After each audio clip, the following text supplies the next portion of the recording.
Welcome to another episode of In Your Business. Today I'm very excited to be back in studio for the session of the TV show, but also we've got a very interesting guest with us. She's a fairly new entrepreneur, and that's exciting for me to be able to get to interview and talk with new entrepreneurs. Her business is the restaurant business. She's got a deli on Main Street here in Richmond, Indiana. Teresa, welcome to the show. Thank you.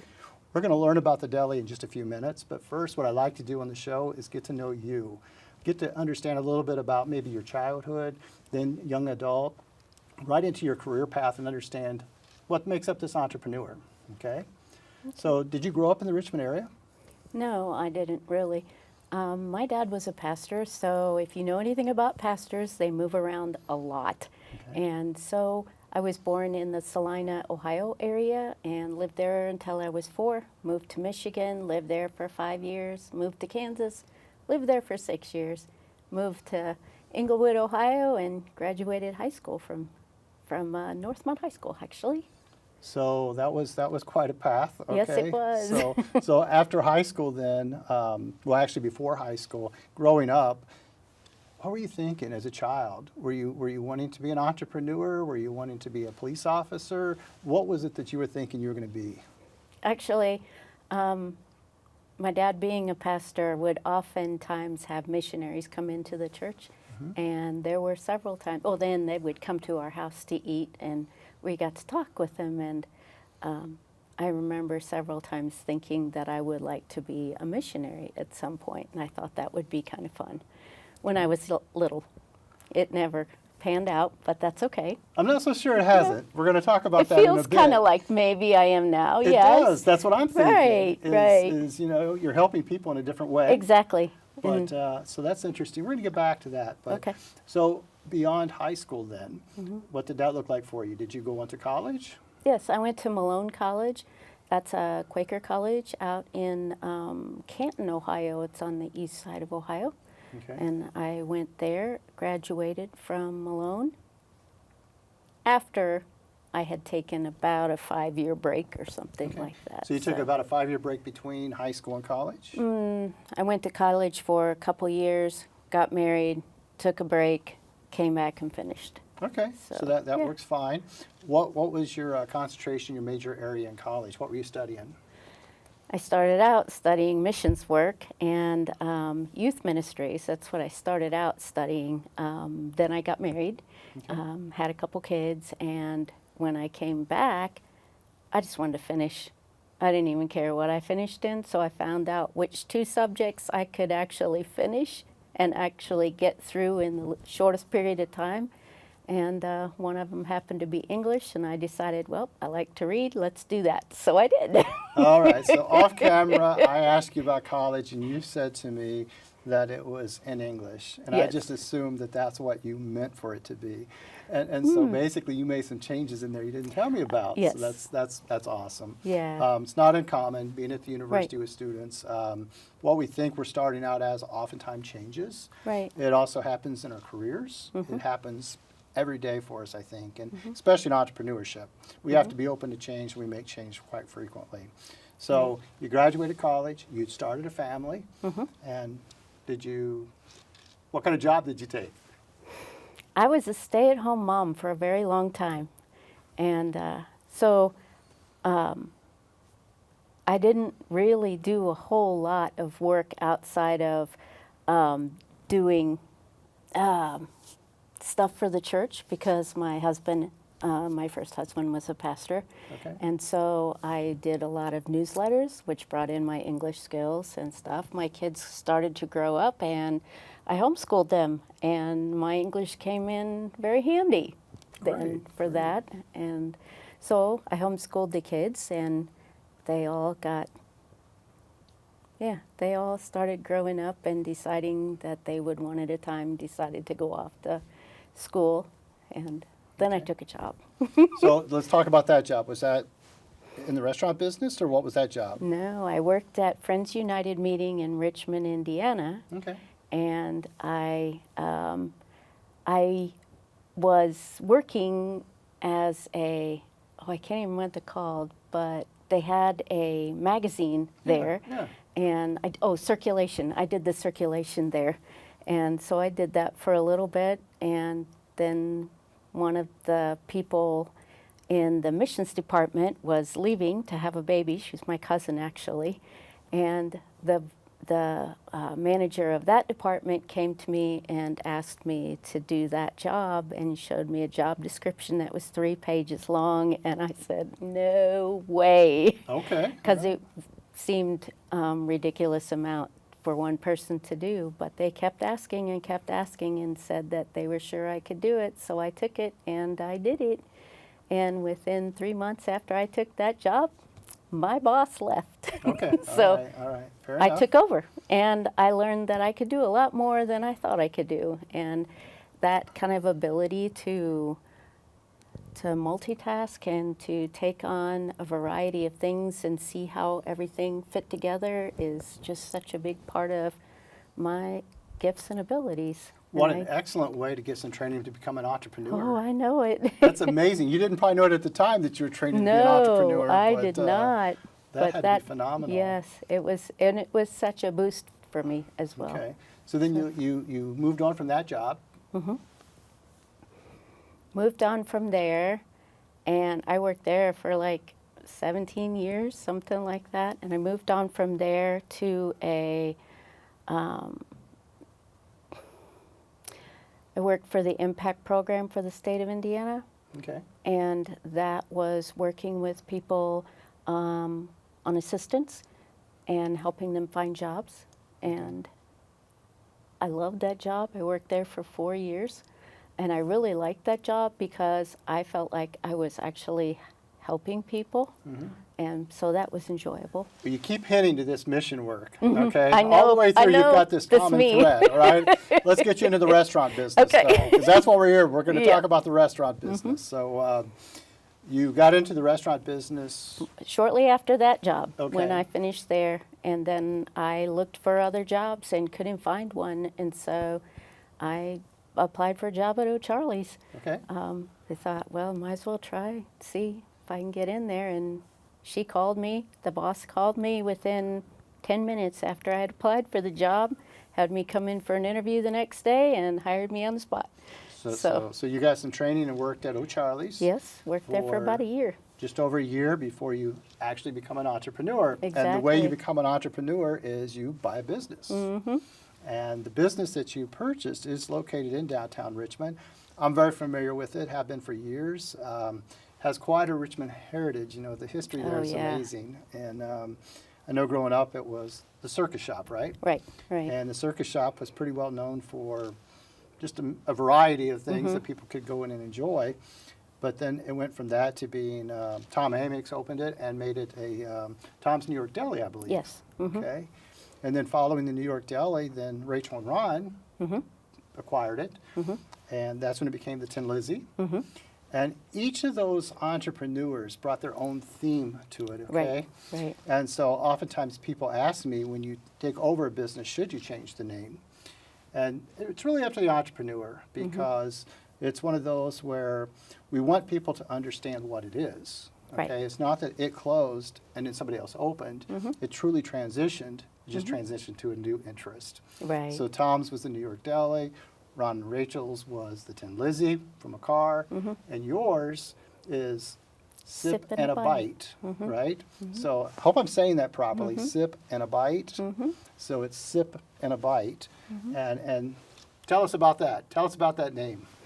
My husband's great-grandmother had a little restaurant called Sip and a Bite here in Richmond, and she started it sometime in the late 20s. She had it for 20, 30 years, something like that.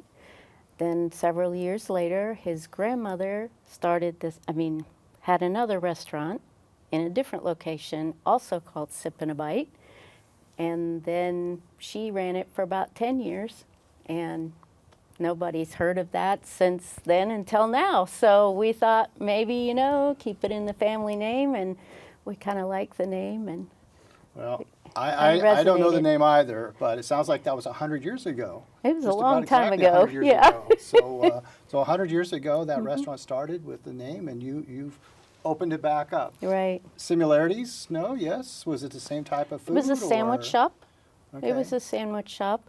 back then. I'm not sure what the second one was like, but I think it was a sandwich shop as well. But the first one was definitely a sandwich shop. Okay. So, So what happens is you acquired the business there on Main Street. So it's between 8th and 9th on Main, Right. downtown Richmond. Regulars are used to coming in there for breakfast and lunch. And how did you find out about it? How did you know to acquire it? my husband, he watched something on TV or saw it on the news or read it in the newspaper, I forget. But somewhere he found out that Ron and Rachel were leaving and retiring, and that at that point nobody was interested in taking it over. And my husband had been watching me do all the stuff I did with O'Charlie's, and he said, "You could do this." And I argued with him because, you know, I didn't believe him. But the more he talked about it, and the more I started to see that maybe I could, and then we eventually just decided, let's try it and see what happens. So, and I really was excited about it when we finally decided to do it. So. Yeah. Well, you know, I was really excited about it too because I spent many years going in there. Used to work downtown, and it was a regular spot for me to have lunch, and it still is. I like to come there, but what happens is I was concerned when Ron let me know that he was going to retire, and he wasn't sure what was the future, and it didn't close long. No, 1 week. So, yeah. It was closed 1 week. and that was just a transition week. Right. And that was not a long enough transition, as we found out since then, but we made it. We did Okay. it. And But Teresa, you didn't work there. Did you ever get to work there? Did you work before that shut down? I did for 3 weeks. Okay. I did like 3 days a week for 3 weeks. Okay, so you were able to train with Ron prior to his departure. Okay. So you say that 1 week wasn't long enough. What happened during that week? Lots and lots of cleaning, rearranging. They put in Main Street Richmond bought the building, so we didn't have to actually buy the building. That was huge for us. And they put in a new floor, so all the carpeting got ripped up, and then they put a new floor down, and we had a lot of grocery shopping to do because Okay. Ron did his thing at the end to try to use up all of his stuff, and so we had to go out and buy it all. Okay. And so, yeah, that's what happened during that week. And we have had a lot of systems that needed to be in place, and they weren't, but we've been working on them, so we're getting there. You know, this is kind of exciting, though, from the entrepreneurial side, because, Teresa, you were working, no idea of becoming an entrepreneur. You weren't thinking about owning this at all, right? Your husband says to you, "You can do this." You didn't know. Then finally you give in and say, "Yes, I think so." You guys negotiated, and you found out you're going to own it. You go to work there. Well, you probably gave a 2-week notice.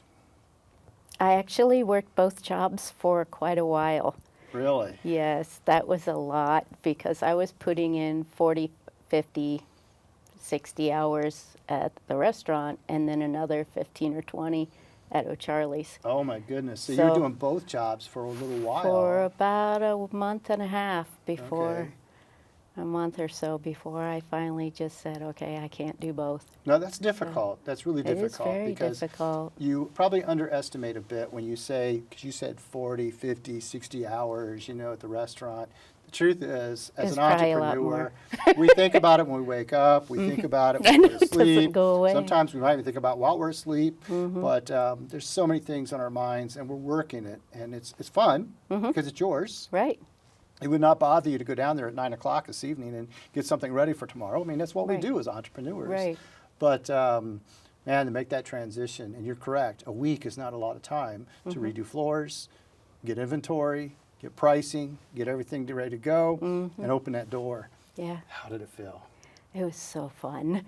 We had so much fun. My daughter's doing this with me, and she is amazing. And she and I just were so excited when we finally opened that door and the first people started coming in. It was terrifying, but it was fun. So we were excited. Were you busy that first day? Yes, we All were very right. busy. That first week, we were very busy. And then the construction happened.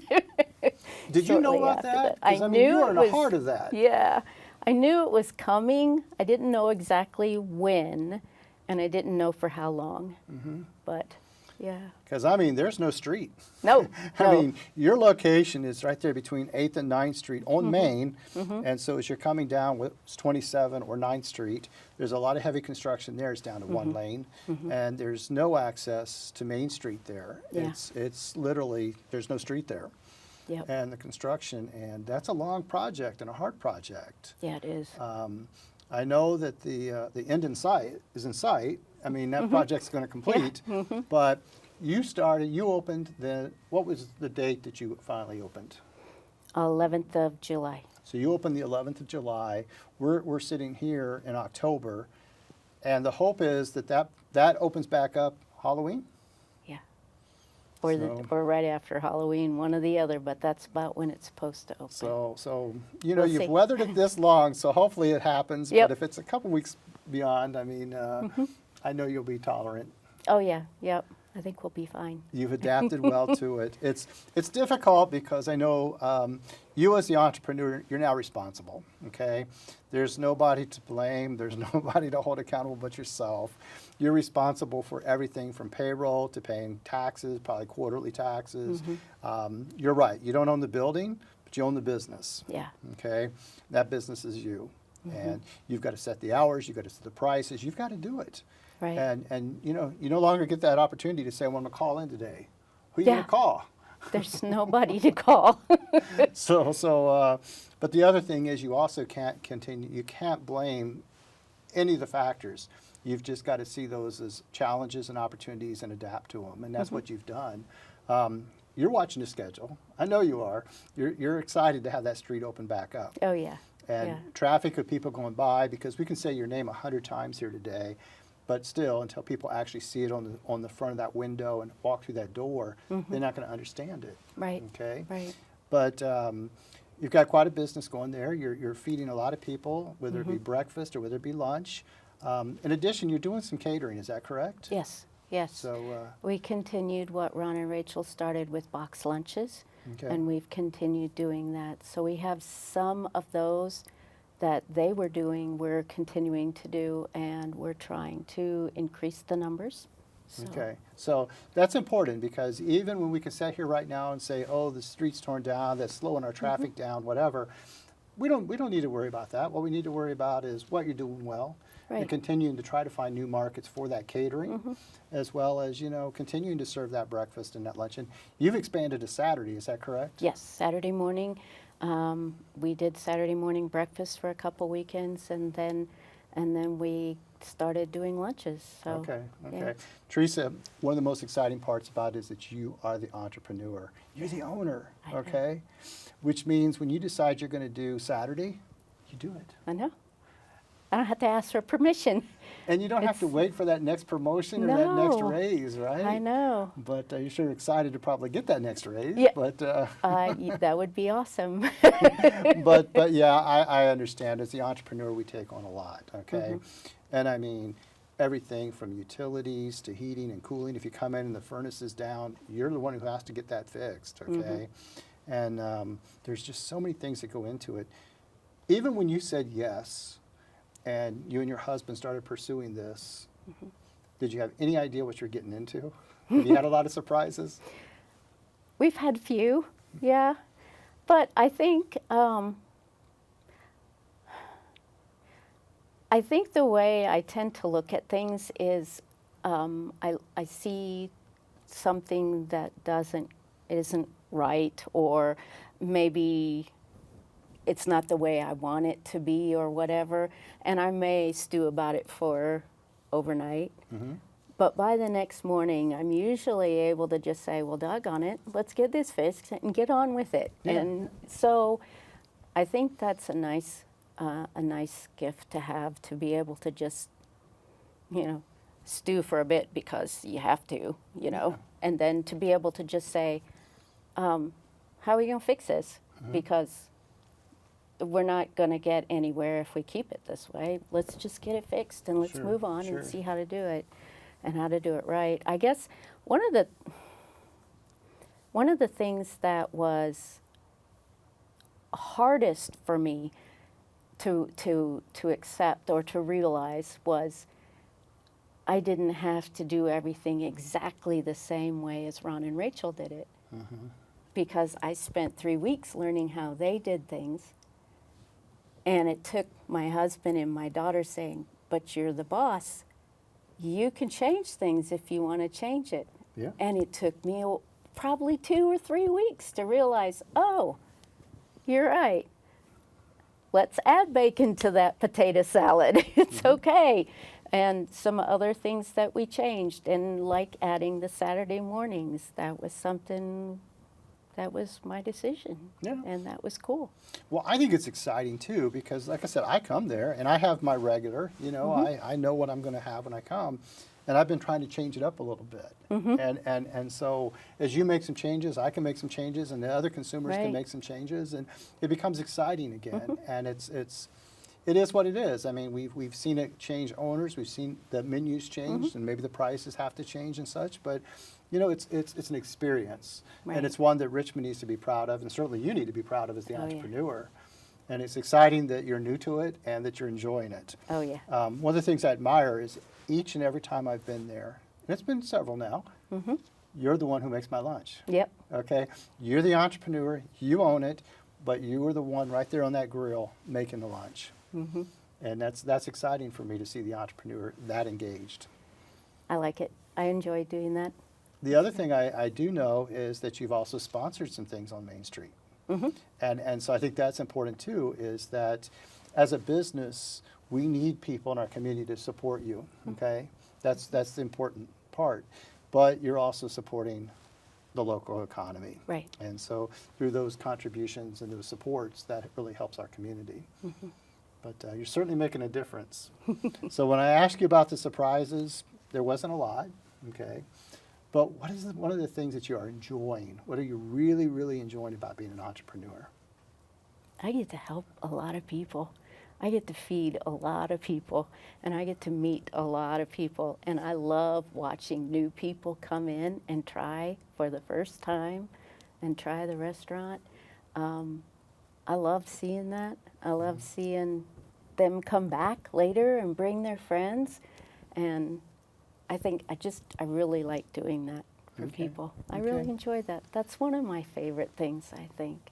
So do you think that brings us back to that beginning of that mission work? And I think you're right. felt that because it feels to me like you are, you know, doing mission work by helping a community, helping feed those individuals. Because let's face it, if you weren't doing it, what would we have?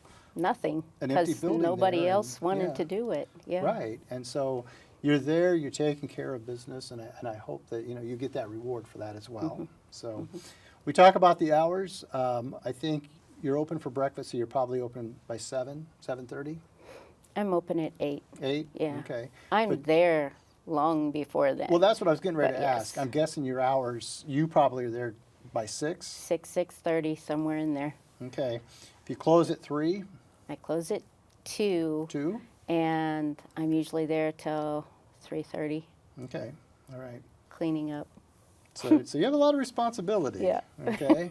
and so then you also have a lot of the other things because you've got to get inventory and trying to understand how much inventory and when to get that inventory. That can't be an easy process. How do you learn that? Yeah, that one we're still working on. How do you know how much food to cook for that day? How do you know how much meat to slice? How do you know how much cheese to slice? And how do you know how much bread to buy? Because all those things go bad if you do too much. Okay. And so then you're throwing out food. But if you don't get enough, you can't feed everybody if a lot of people want it. So it's all, it's very confusing for me right now. Let's with try on that. air. I But, mean, you got to yeah. understand what day Monday is and what day Wednesday is, I guess. You And know, it doesn't, I mean, it changes. Yeah. Because in the summertime, Wednesday is Food Truck Wednesday, so we don't have much business for lunch. We still have our breakfast, but we don't have much business for lunch. Food trucks go away. Business may or may not increase. Okay. It's hard to say. But you bring up food truck, and I want to know, what is your future plan? Do you see a food truck in your future? Oh yeah, we have one. You do? And yes, we do. We have not put it into service yet. We have some more things we need to buy to put in and install in the food truck. But we're making progress and we're getting close. So I know by next summer for sure we'll have it if we can't get it ready before. So next summer for sure we're going to see you in the mix of food trucks. Exactly. What would a food Exactly. truck look like for you? Because I know when I come in the deli, you know, you can sit there and look and you can see the fruit salads and the potato salads and you can see, you know, the different sides and then the menu board is going to tell me what you can make on the grill and Right. such. But are you going to have a grill in the food truck? Probably not. So It'll what- probably be cold sandwiches mostly, and they'll probably be more like wraps. It'll probably be similar to what you would get in a catering order. Okay. A lot of it will probably be pre-made, and it'll be a condensed menu from what Okay. we normally have. And you're the one that gets to decide that. Exactly. Because you're the entrepreneur. Exactly. Okay. Exactly. So unfortunately, our time is very limited, and so we're going to have to wrap up here in just a few minutes. But you know, Teresa, I can't share the enthusiasm enough of what you're doing, and I think, you know, making a difference on Main Street and helping the individuals that are still, you know, working and living and having activities downtown is so important. There's also like a community room right there beside the deli. That's a part of your operation, is that correct? Mostly just the deli is ours. Okay. The rest of it is either a part of Main Street, Richmond, mostly Okay. part of Main Because I Street. know that some people have a meeting there and maybe get food from you. So Right. so- And we do have access to that room a couple times a week for groups that come in, but it's not really ours per se. Okay. We just can use it. Okay, that's So- awesome. But what you guys are doing is amazing. Continue Thank to you. do it and keep the enthusiasm. Thank you. The excitement. I'm excited to be there watching you. Thank you. So Thank you. this concludes another episode of In Your Business. You know, today was fun for me just to meet and learn about another entrepreneur. She is going to grow and develop so much, I believe, on Main Street. She's had some challenges. You know, we've all been through there, so we know what's going on. We know that there's a lot of construction down there. And, you know, many of us think, oh, this is bad, but the thing of it is, we're not operating a business there. What we need to do is find a parking spot in the parking garage and walk around the corner and try to support this restaurant and understand she's going through a difficult time, quite a challenge. But she's going to survive it, and very soon that street's going to be open again. We're going to go park in front of it, walk into our restaurant, and celebrate her success. So again, thank you for watching In Your Business.